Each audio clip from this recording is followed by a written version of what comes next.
So we're going to put our life savings into this new chapter in our lives, making the dream come true. So it's got to be right. We can't screw it up.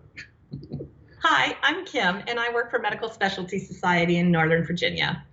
Hi, I'm John, and I'm a lobbyist for a nonprofit organization in Washington, D.C. And we're moving to Anguilla. Yay! I have to spend a lot of time on Capitol Hill, and that's not fun anymore. Each week is just a trudge to get Monday to Friday. We both have busy schedules, long days.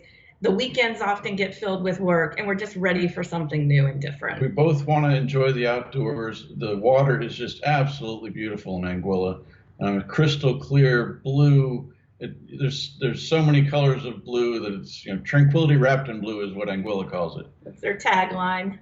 So as part of our move, our house sold very quickly, and we moved into an apartment that John had actually lived in this apartment one summer when he was doing an internship at the Pentagon. 4,000 square foot house down to the micro hovel of like 600 square feet. You gave my line. Some friends of ours had moved into an apartment when they were remodeling, and they called it the Love Shack. But we decided this place didn't even merit the Love Shack, so we called it the Love Hovel. We sold everything from the house in the estate sale, which is a whole crazy story in itself.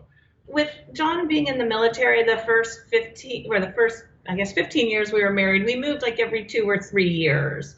And so we were accustomed to not being around family. My mom didn't want to hear any part of this island dream. So she turns 97 this month. And she's still, mobile and kicking and smart, but she's like, "You're going to move away so far away, I'll never see you again, aren't you?" And so that was a lot of pressure on top of all the other pressures. I think we wanted a single family home when we were looking in Anguilla, and we started looking in a pretty wide price range.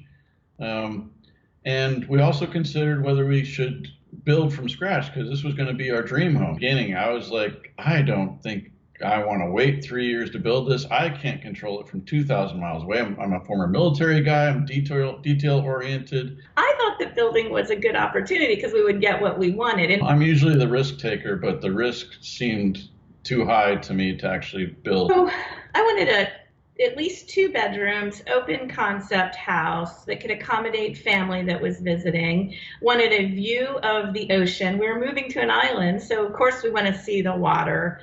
I think we want to find a place that's away from the crowds.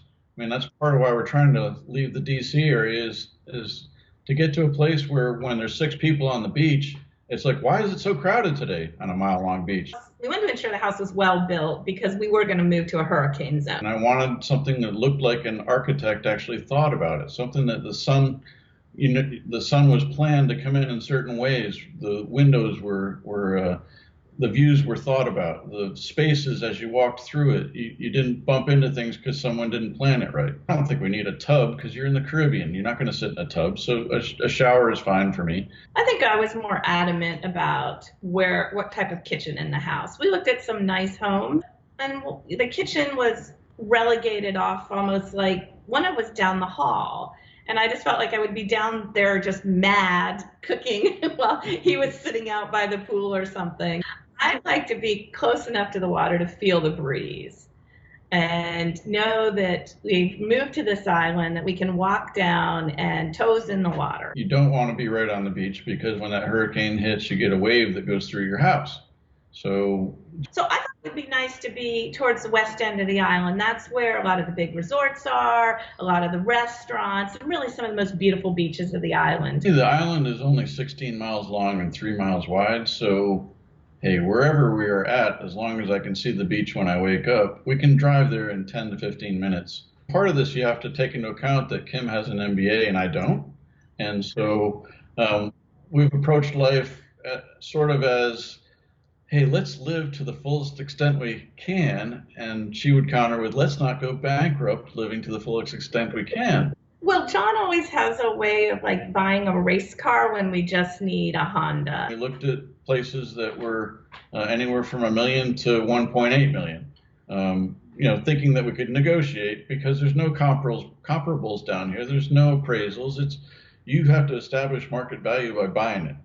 And so it's very scary. I was fortunate that the organization I was with was open to me taking on a smaller, less stressful role that I could do from Anguilla. But when the day is over and we're done and work is done, we're not stuck in the circle of DC. We're actually a 5-minute drive from what was voted the best beach in the Caribbean. We ended up with a 2-bedroom, 3-bath home, living room, dining room, kitchen centrally located, and as a bonus, we ended up with a small pool. And so it's got 2 master suites, and we choose the eastern master suite, whereas the southern one is our guest suite now. So there's the blue room and the coral room. It was decorated for us, so I'm just going with it.